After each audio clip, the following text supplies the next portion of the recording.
चलिए नेक्स्ट हम ले रहे हैं ट्रांसप्लांट के बारे में। ट्रांसप्लांट मतलब कुछ ऑर्गन्स जो है हमारे शरीर में क्या है, यह जब खराब हो जाते हैं तो इसे क्या किया जाता है, ट्रांसप्लांट, यानी कि दूसरे के शरीर से या दूसरे लिविंग ऑर्गेनिज्म से किसी भी ऑर्गन को आप ले जाके क्या कर रहे हैं, ट्रांसफर कर रहे हैं, तो क्या कहलाता है, ट्रांसप्लांट कहलाता है। ठीक है, अभी बॉडी के अंदर क्या रहता है आपके यहाँ पर, ये इम्यून सिस्टम जो है ये खुद की कोशिकाओं को और दूसरी कोशिकाओं यानी सेल्फ और आपके जो बाहर से आने वाले सेल है उसको डिफरेंशिएट करने में कैपेबल होता है। ठीक है, तो अभी बाहर से कोई ये ऑर्गन अगर आया तो ये पूरा का पूरा डिफरेंट बॉडी का सेल है।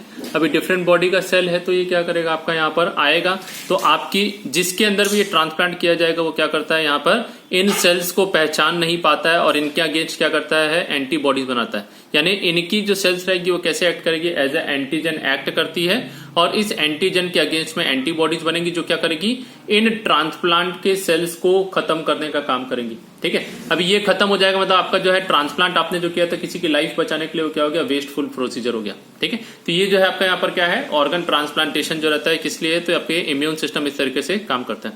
ठीक, अभी कुछ छोटे मोटे ग्राफ्ट भी क्यों रहते हैं, क्या रहते हैं आपके यहाँ पर, जैसे कि कोई जल जाता है तो जलने के बाद क्या कर दिया जाता है, छोटा सा स्किन के पोर्शन को क्या किया, उस जले हुए पोर्शन में आप क्या करते हो, कट करके लगाते हो। तो ये जो छोटा पोर्शन रहता है क्या कहलाता है आपका यहाँ पर, part of any organ is known as graft. ठीक है, तो अभी करना क्या है, तो ट्रांसप्लांट करने के पहले सबसे पहले क्या किया जाता है, आपका मैचिंग की जाती है जिसे क्या बोलता है, टिश्यू मैचिंग बोलते हैं। टिश्यू मैचिंग मतलब जैसे क्लोज रिलेटिव्स हैं, आप हैं, आपकी बहन है, आपके माता पिता है, तो अगर इनके बीच में जब आप टिश्यू मैचिंग करेंगे तो यहाँ क्या रहता है, सिंस जीन एक ही टाइप का है तो टिश्यू भी जो बन रहा हो क्या होगा, आपका सिमिलर टाइप का बनेगा। तो इनके अंदर में आप ट्रांसप्लांट करना ज्यादा आसान है।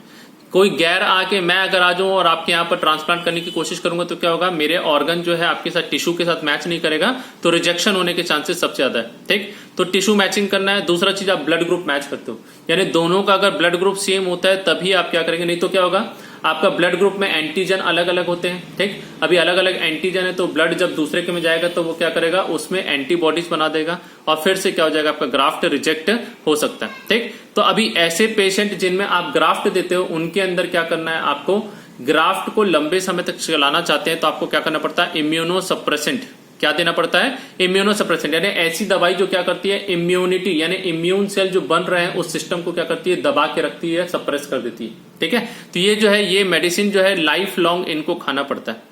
तो नेचुरली इम्यून को कम कर दिया तो ग्राफ्ट आएगा, तो ग्राफ्ट को पहचानने वाली जो सेल्स रहती है वो क्या होगी, एंटीजन जो इसको जरा ट्रीट कर रही थी वो क्या करेंगी, काम ही नहीं कर पाएंगी, काम नहीं करेंगी, तो ग्राफ्ट क्या होगा आपका यहाँ पर शरीर के अंदर में काम कर सकता है। ठीक है, तो रिजेक्शन कब होगा, तो जब बॉडी का रिस्पॉन्स ज्यादा होने लगेगा तो इसकी वजह से क्या होता है, यहाँ पर रिजेक्शन हो जाता है। ठीक है, तो ये जो है रिजेक्शन कैसा है, तो ये आपका सेल मीडिएटेड इम्यून रिस्पॉन्स होता है।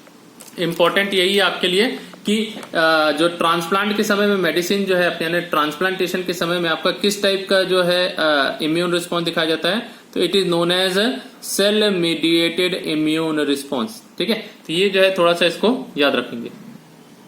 नेक्स्ट है आपका इम्यूनिटी। इम्यूनिटी जो कि आपके शरीर में है, हम दो टाइप की हो सकती है बॉडी के अंदर में, एक होता है एक्टिव इम्यूनिटी, एक होता है पैसिव इम्यूनिटी। ठीक है, अभी एक्टिव इम्यूनिटी मतलब क्या हो रहा है, यहाँ पर शरीर के अंदर में आपका एंटीबॉडीज का जो फॉर्मेशन है वो क्या हो रहा है, एक्टिवली हो रहा है, यानी एक्टिव पार्टिसिपेशन हो रहा है। शरीर खुद क्या कर रहा है, इम्यून सिस्टम को एक्टिवेट करके ये एंटीबॉडी का फॉर्मेशन कर रहा है। ठीक है, वहीं पैसिव में क्या होता है, पैसिव इम्यूनिटी जहां पर क्या होता है, एंटीबॉडी शरीर में बनाने की जरूरत ही नहीं, रेडीमेड क्या है, बाहर में बनी बनाई एंटीबॉडी किसी और के शरीर में थी, उसको आपने निकाला, निकाल के क्या कर दिया, बॉडी के अंदर दे दिया। ठीक है, तो दो टाइप की आपकी एक्टिव इम्यूनिटी और पैसिव इम्यूनिटी। ठीक है अभी एक्टिव इम्यूनिटी ये दो प्रकार की हो सकती है, एक होती है आपके यहाँ पर नेचुरल, एक होती है आर्टिफिशियल। एक्टिव को जब पैसिव से कंपेयर करते हैं तो एक्टिव जो है ये कैसी होती है, स्लो प्रोसेस है। कैसा है ये, एक स्लो प्रोसेस है, यानी कि पहली बार में एंटीजन आएगा, एंटीजन इन्फेक्शन करेगा या नहीं करेगा जो भी है आपका डिपेंड करता है, और फिर उसके बाद क्या करेगा, ये एंटीजन के आने के बाद अब एंटीबॉडी क्या होती बनती है, तो धीरे धीरे इसमें क्या होता है, टाइम टेकिंग होता है। यहाँ पर बना बनाया एंटीबॉडीज इसको लिया डाल दिया, डालने के बाद क्या हो जाएगा, आपका जो भी बाहर से एंटीजन आया उसको डायरेक्टली क्या कर दिया जाएगा, मार दिया जाएगा।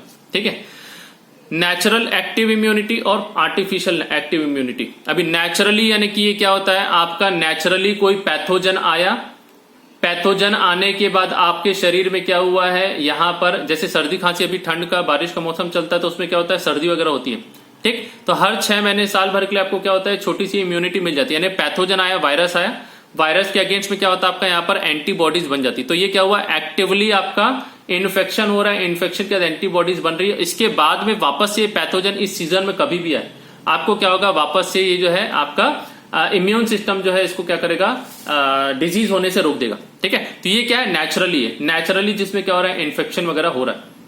आर्टिफिशियल, तो आर्टिफिशियल जो आप लोग क्या करते हैं, इम्यूनाइजेशन करते हैं। इम्यूनाइजेशन जहां पर क्या करते हैं आप, अलग अलग बच्चों को टीका लगता है, सुना होगा आप लोगों ने। ठीक है, जहां पोलियो का टीका लग रहा है, डीपीटी का लग रहा है। ठीक है, तो अलग अलग जो है आपके स्मॉल पॉक्स, चिकन पॉक्स के जो है अलग अलग वैक्सीन जो लगती है। वैक्सीन क्या होती है, तो वैक्सीन और कुछ नहीं होती है, ये वही जो आपके माइक्रो ऑर्गेनिज्म जो डिजीज कॉजिंग थे, हम क्या करते हैं उसको, उसी डिजीज कॉजिंग एजेंट को या तो उसके ऊपर की कवरिंग प्रोटीन पार्ट को जो एंटीजन की तरह काम करता है उसको शरीर में डालते हैं, या फिर पैथोजन को डायरेक्टली क्या करते हैं, उसको हम शरीर के अंदर डालते हैं। लेकिन पैथोजन को क्या किया जाता है, डालने से पहले थोड़ा ट्रीट किया जाता है। ट्रीट ऐसे किया जाता है कि उसका जो है डिजीज कॉजिंग कैपेसिटी को क्या करते हैं, हटा देते हैं। ठीक है, अभी डिजीज कॉज ही नहीं करे, क्योंकि देखिए आपने बचाने के लिए कर रहे थे, आपने क्या किया, इंजेक्ट किया, तो शरीर में हो या नहीं हो, पहले ही क्या हो जाएगा, स्मॉल पॉक्स हो जाएगा। ठीक है, आपकी वजह से हो गया। तो ये जो है क्या होता है, इसको प्रिवेंट करने के लिए आप क्या करते हैं, उसमें डिजीज कॉजिंग कैपेसिटी को हटाते हैं और सिर्फ एंटीजन को क्या करते हैं, डालते हैं, जो क्या करेगा, डिजीज तो नहीं होगी शरीर में, लेकिन एंटीबॉडीज बन के रेडी। और यदि आपका डिजीज कॉजिंग पैथोजन फिर से शरीर में आ रहा है, तो ये क्या कर रहा है, आर्टिफिशियल इम्यूनिटी इसको क्या कर रही है, प्रिवेंट करके उसको रोकने का काम कर रही है। ठीक है, तो ये आपका क्या हो गया, आर्टिफिशियल एक्टिव इम्यूनिटी। इसमें क्या हो रहा है, दोनों जगह आपका शरीर में एंटीबॉडी फॉर्मेशन खुद बॉडी कर रहा है। ठीक, वहीं पैसिव की बात करते हैं, तो पैसिव में नेचुरल और आर्टिफिशियल, यहां पर भी दो टाइप का हो सकता है। पैसिव जिसमें क्या बोला, डायरेक्टली आप क्या कर रहे हो, एंटीबॉडी डाल रहे हो। अभी नेचुरली कहां से होता है, तो नेचुरली होता है प्लासेंटा को क्रॉस करता है आईजीजी, इम्यूनोग्लोबिन कल हमने पढ़ा था गामडी, इसमें से आईजीजी जो इम्यूनोग्लोबिन है क्या होता है, मां से सीधा कहां चलाता है, बच्चे के अंदर, प्लासेंटा को क्रॉस करता हुआ सीधा चला जाएगा। ठीक, और बच्चों को क्या करता है, वहां पर इम्यूनिटी देता है। फिर दूसरा चीज है कि जैसे बच्चा पैदा हुआ तो 6 महीने तक क्या होता है, इम्यून सिस्टम बना नहीं रहता है, तो उस समय माँ की दूध से जो निकलने वाला जो आपका आईजी है, जो फर्स्ट मिल्क निकलता है, इसको क्या बोलते हैं, कोलेस्ट्रम बोलते हैं।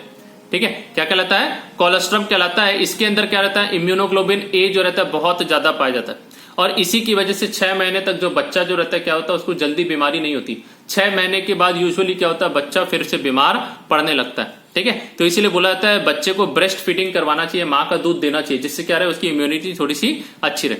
अभी आर्टिफिशियल पैसिव की बात करते हैं, तो ये जो है क्या होता है, नेचुरली प्रेजेंट आपका बना बनाया एंटीबॉडी या एंटी टॉक्सिन्स को क्या करना है, आपको लेके सीधा शरीर में डालना है। कुछ बीमारियां या कुछ ऐसे आपकी डिजीजेज होती है, या फिर बोलिए आपका सांप ने काटा, अब आप इंतजार तो नहीं कर सकते कि एंटीबॉडीज आपके शरीर में बनेगी सांप के जहर के अगेंस्ट, तो ऐसा नहीं होता। तो आपको क्या करना है, उसको जहर को मारने के लिए, आपको काटने के लिए क्या करना है, बनी बनाई एंटीबॉडीज को क्या करते हैं, डायरेक्टली आप इंजेक्ट कर देते हो। ठीक है, तो ये जो है क्या कहलाता है आपका, एंटी टॉक्सिन या एंटी। तो स्नेक वेनोम यानी कि सांप के जहर को काटने के लिए, और टीटनस यानी कि जैसे जंग लगी हुई, आपको कोई चोट लगती है लोहे वगैरह से, तो उससे भी टीटनस होने के चांसेस रहते हैं, तो इसको टीटनस को प्रिवेंट करने के लिए क्या होता है, यहाँ पर ये आर्टिफिशियल इम्यूनिटी होती है। ठीक है,